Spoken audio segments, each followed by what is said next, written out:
কি হয়েছে বলো? ঠিক আসো, আমার কাছে আসো। মা আছি না?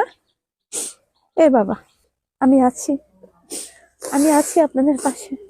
এখানে আছেন একজন কোরআনের পাখি, 22 জন এতিম শিশু, যাদের বাবা, অনেকের বাবা মা দুইজনেই মারা গেছেন। এরা দুই ভাই, এদের বাবা মা দুইজনেই আল্লাহর ডাকে সাড়া দিয়েছেন। ওর মা 4 বছর আগে মারা গিয়েছেন। এখানে ইন টোটাল 22 জন শিশু আছেন। অনেকের মা বেঁচে আছেন, বাবা বেঁচে নেই। সবাই হ্যাবজাতে পড়াশোনা করে। এই বাচ্চাগুলা, এরা হলো আমার সন্তান, আমি হলো ওদের মা। এই বাচ্চাটাকে দেখেন, কত অসহায়, মানে বাবা মা দুইজনেই বেঁচে নেই, এর মা বেঁচে নেই।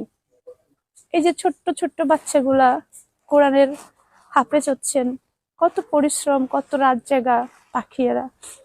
এই ঠান্ডার ভিতরে দেখেন, এখানে একটি দরজা নাই, 2 বছর ধরে এইভাবে আছেন। একটি দুইটি দুইটি দরজা আর 4টি জানলার প্রয়োজন এখানে। আর এটি একটা মসজিদ, ভিতরে জুম্মার নামাজ হয়, পাশাপাশি আমার সন্তানগুলো এখানে পড়ে। বিশেষ করে দুনিয়াতে যদি বাবা মা না থাকে, সেই শিশুগুলোর মতো কষ্ট মনে হয় আর কিছু নাই। আসলে ভাগ্যের কাছে আমরা কখন যেন হেরে যাই জানি না।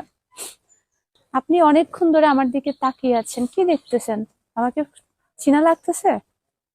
কি দেখতেছেন? এদিকে আসেন।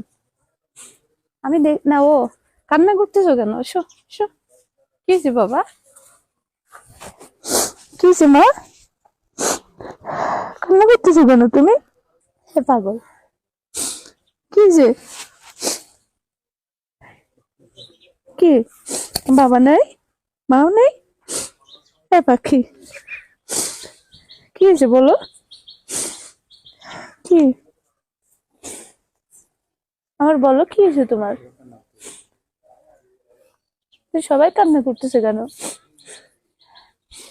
কি বলো? এদিকে আসো, মার কাছে আসো, আসো,